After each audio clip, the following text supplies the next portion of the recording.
Good afternoon. George Bernard Shaw once wrote, and I quote, I finished my first book 76 years ago. I offered it to every publisher on the English-speaking earth I'd ever heard of. Their refusals were unanimous, and it did not get into print until 50 years later. By then, publishers would publish anything that had my name on it. It was a somewhat similar experience for Amish. Every English publisher in India turned down the manuscript of The Immortals of Melua until his agent Anuj Bhari, who is here with us today, decided to publish the book himself. Starting with a modest print run of 3,000 copies, but backed by the belief which Amish and his wife Preeti had in the book, and supported by their marketing ideas, copies went into bookstores, and before you knew it, most of them had disappeared off the shelves. Wesleyan began as a distributor for the first edition, and as volumes grew, it was decided that a larger publisher was needed to cope with the demand and execute the marketing plans. That's how we took on the role of publisher. By the time Wesleyan published The Immortals of Melua in August 2010, the first edition of the book had sold 45,000 copies. At that point in time, and even today, the average bestseller sells 10,000 to 20,000 copies. By 2011, when Volume 2 of the trilogy, The Secret of the Nagas, was published, we started with a print run of 100,000 copies. Within weeks, we reprinted the book. Hindi, Marathi, Gujarati, and Telugu editions followed, with Tamil, Assamese, and Bengali editions soon to follow. By the end of 2012, the combined number of books in print of all editions of the first two books in the trilogy stood at a staggering 950,000 units. Throughout 2012, both books have remained in the top 5 of the Nielsen Bookscan, the most reliable bestseller list in India, often occupying the first and second positions for many weeks. 2013 will see the publication of The Oath of the Vayaputras, the long-awaited culmination of the trilogy, which will be launched with an initial print run of 500,000 copies, and thus taking the series close to the 1.5 million mark in print. 2013 will also see the launch of the international edition of The Immortals of Melua by one of UK's top publishers, Quercus, thus making the book available to English language readers around the world. While much has been made about the marketing of the Shiva trilogy, these numbers cannot be explained off as by mere hype. The fact is that Amish's reimagining of the story of Shiva has struck a chord with readers, both young and old, and of both sexes. As Deepak Chopra says, the books are archetypal and stirring. Amish's books unfold the deepest recesses of the soul. Perhaps the genius of Amish is in his light touch, where his stories work at the level of passion, action, and adventure, while distilling the true philosophies of ancient India. 1.5 million copies in print, an international edition in the wings, a movie from Mr. Karan Johar's Dharma Productions in the works. Where does the Shiva trilogy go from here? Your guess is as good as mine. But as the great showman P.T. Barnum once said, you ain't seen nothing yet. Thank you.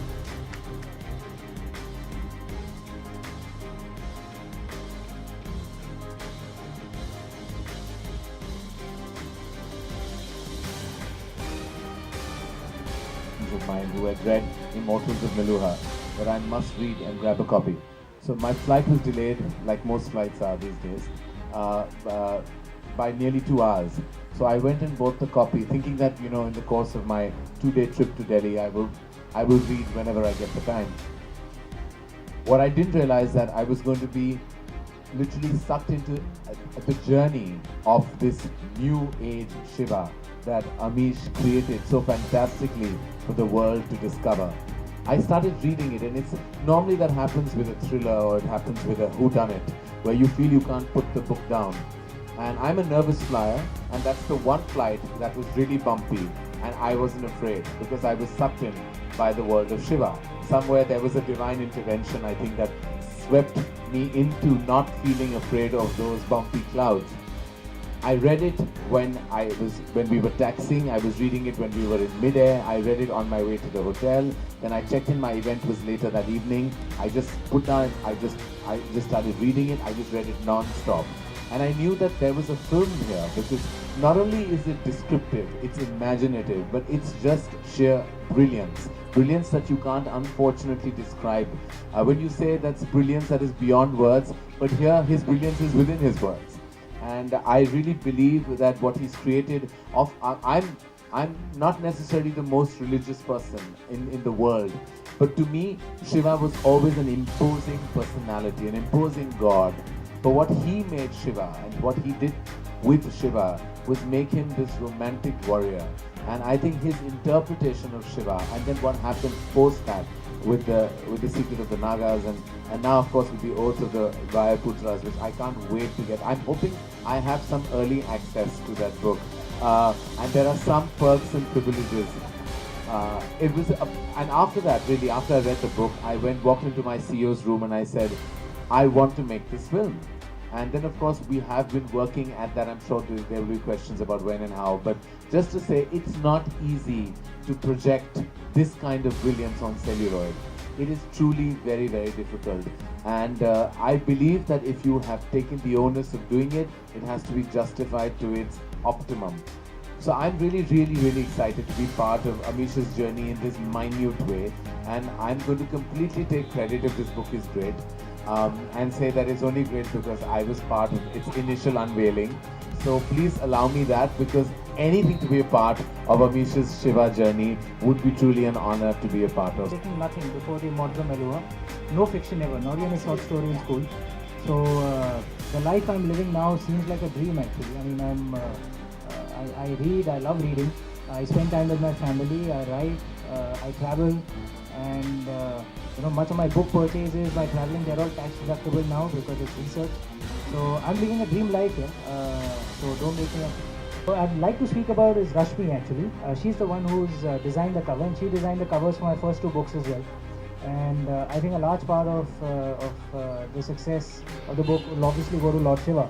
But if there has to be a person close, a close second, it would probably be Rashmi. And I think she's done a brilliant job with the cover designs. I'm an obsessive, control freaky type guy. I really irritate the hell out of her. But I always wanted covers which look good, but which have a lot of symbolism as well. And Rashmi has really found that balance beautifully in the designs that she's made. In the takeaway kits that are being given to all of you members of the press, you'll see some notes of the symbols related to Lord Shiva that have been worked into all the covers. In my humble opinion, Rashmi, I think, is one of the best cover designers in India today. The first book, the way it started, Amish came to me with literally Xerox copies of his manuscript and said, just go through this and let's see what we can do with this. So I presented Amish with some mood boards and he was completely confused as to how to proceed with this. And from then on, I've been with him and we are a good team. Rigveda तो जरूर पढ़ी होगी. ऋग्वेद के 10वें मंडल में एक बड़ा सुंदर श्लोक है. If it's okay, Devran, I'll answer in Hindi since he asked the question in Hindi. Rigveda के 10वें मंडल में एक बड़ा सुंदर श्लोक है. एकम सत्य विप्र बहुधा वदन्ति. It means truth is one, but the wise men know it as many. And Hinduism का अगर आप core scriptures देखेंगे तो वो ऋग्वेद है. And I think that thought, that couplet really describes not just Hindu philosophy, but what all religions, the way it's practiced in India, the way it's followed. It really beautifully describes that. And in that sense, if you see across various scriptures, अगर आप north में देखेंगे, the version of the Ramayana that's most popular is the Ramcharitmanas, which is actually a 16th century modernization of the original Valmiki Ramayana.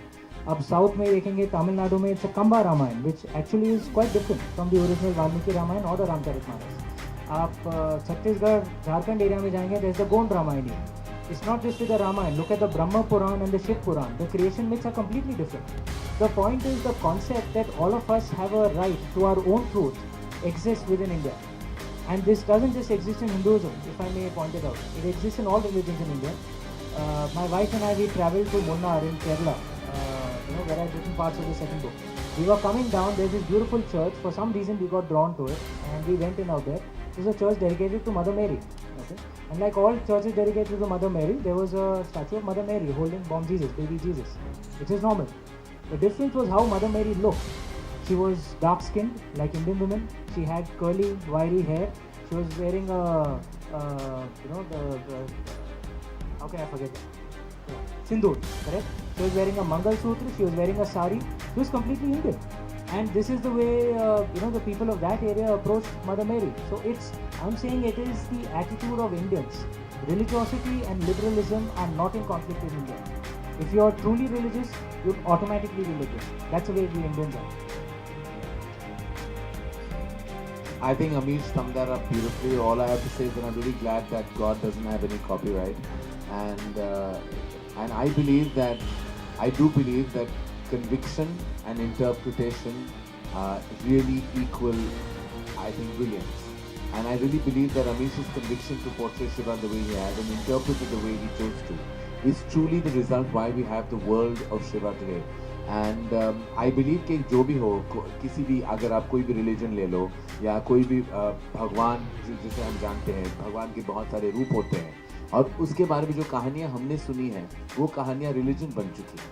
लेकिन interpretation is something that comes out of your truly your scientific understanding of the your that may have existed or not, and how you interpret that is really your own creative conviction, which is what I think Amish has. हम सारे, चाहे वो किसी किताब का लेखक हो या किसी फिल्म के निर्देशक, we are all interpreting something or the other. चाहे वो emotions हो या of course scriptures, it really amounts to the same thing. It's your interpretation. There is actually it's a slightly technical answer. The first one, the theme, the color theme was blue. The second one was green, and the third one is red. There are two methods of creating light. One is the additive color system. The other is the subtractive color system. In the additive color system, you move from black to white. You basically have no colors. You start with black. You add in 3 primary colors, and you can get any color that you want. You add all of them in equal proportion. You get white. The primary colors in the additive color system are blue, green, and red. Okay. So philosophically, it kind of moves from black to white. So evil to good, which is what Lord Shiva does. So that's the logic behind the philosophical logic behind the color themes. Like I said, there's a lot of symbolism across all the colors. Each material in there. Lord Shiva's bow, for example, it's called the Pinaka. All of you members of the press would have printouts of it. You can actually look at it in detail. There's a lot of symbolism across the bow. And anyone who knows Lord Shiva's myths in detail will kind of know that. So there's symbolism and thought across it. Do you have any more questions? We went through a very, which I'm sure even Amish may not be aware, but internally we've gone through the processes of really finding out exactly who the perfect team would be to write this film. Because adapting this book is really a daunting task, and putting it out on celluloid, it's not a film that you can commission to a writer and it'll be ready in 2 or 3 months. You get a first draft and a second draft. This one's really, it will probably be the biggest challenge Dharma Productions has ever taken on. So we needed to get it right. Recently we zeroed in on what we believe may be the potential theme for Immortals of Meluha. There are a lot of verticals that are involved. So the deadline is truly, the work is in progress as we speak. I had a big meeting yesterday in the afternoon about it, and we have those meetings periodically because this film is well, to say it's a passion project is still diluting the core impact of the world of this film. And I believe to put it out there is, for me, it's just not another film. It's, I would say, a game changer for Dharma Productions. If we manage to make Immortals of Meluha, put it out there in the best cinematic way, and create a franchise of this cinematically, I think it will be possibly the first for any production or studio in this country. And when people say it can be India's Lord of the Rings, I'm like, let's not make any comparisons, because to me, why this limit ourselves with comparison? To us, it can be the most defining piece of cinema, and done with through the adaptation of this brilliant trilogy which Amish has written. And I believe that there is not just a film, but there is an experience within those 3 books that need to be, I think, shared with a global and an Indian audience. Oh.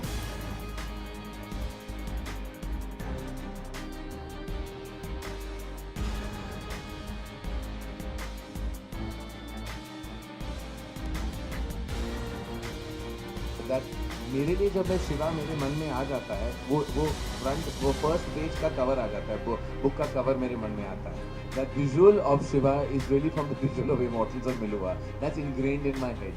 Otherwise हम जानते थे कि शिव जी की जो भक्त थे, you see the image of Shiva, it's always very imposing. You know, Shiva was always a very imposing god. लेकिन अभी unfortunately because of these books, वो शिवा का जो मेरा mental interpretation of Shiva has become, I mean, her work. So I have to say that when I think of Shiva, I think of her work now. I tell you which actor came to my mind, then it'll become a front page story about that actor being in the film.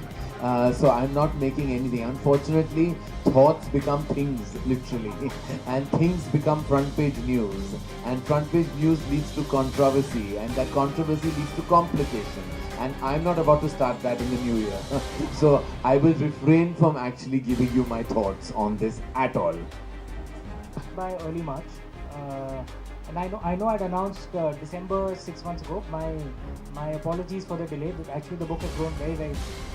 But it'll be out by early March, and that's guaranteed. There's going to be no delay. It can't be the Hindi film industry.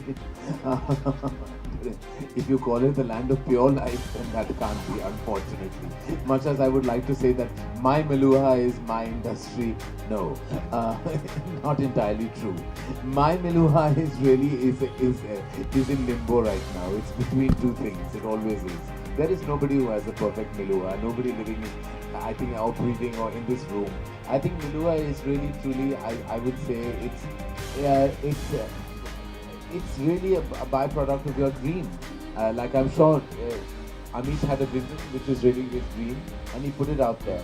So every movie I make becomes my Meluha, because that's to me every film is therapeutic. Every film is, I would say, it becomes your life at that point of time. So we create a Meluha every time we put our vision on celluloid, and I think that would be any filmmaker's answer to you. You thought Hrithik Roshan would be. Hrithik was like that is the part of Shiva. That's all. To that, my diplomatic answer will be that Hrithik is an outstanding actor, can play any part to perfection.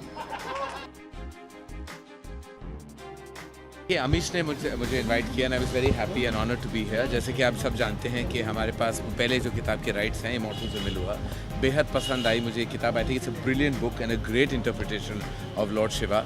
और जिस तरह अमीश ने ये दुनिया create की है in the secret of the Nagas, immortals of Meluha, और अभी जो आने वाली किताब है मार्च में जो आने वाली है, रिलीज़ होने वाली है, ओथ ऑफ द वायुपुत्रास, जो कंप्लीट करती है ये ब्रिलियंट ट्रिलॉजी को. तो मैं not only as a fan of his work but also as a film maker मैं बहुत इंस्पायर हो गया, और मैंने सोचा कि ये जो इमॉर्टल्स ऑफ मेलुहा है इस बहुत ही खूबसूरत और एक ऊंची सिनेमैटिक एक्सपीरियंस वाली फिल्म बन सकती है. तो ऑफ कोर्स ये राइट्स हमने Amish was very kind enough कि उन्होंने धर्मा प्रोडक्शंस को ये राइट्स दिए हैं, और हमें ऐसा लगता है कि we have a tremendous responsibility to live up to Amish's vision. तो अब उसके आगे कब होगा, कब फिल्म शुरू होगी, वो सब अभी हम डिस्कशंस और डिटेल्स कर रहे हैं, लेकिन जब फिल्म बनेगी it will be with Amish's vision intact, right? Thank you. It certainly will be. It started as a pure philosophy book, then which got converted into an adventure to convey that philosophy. So on the surface, the book is actually an adventure. It's an adventure of a man called Shiva who lived 4,000 years ago. His journey, the battles that he fought, his love story with a princess called Sati. And through that adventure, through that thriller, I'm trying to convey my understanding of Lord Shiva's philosophies.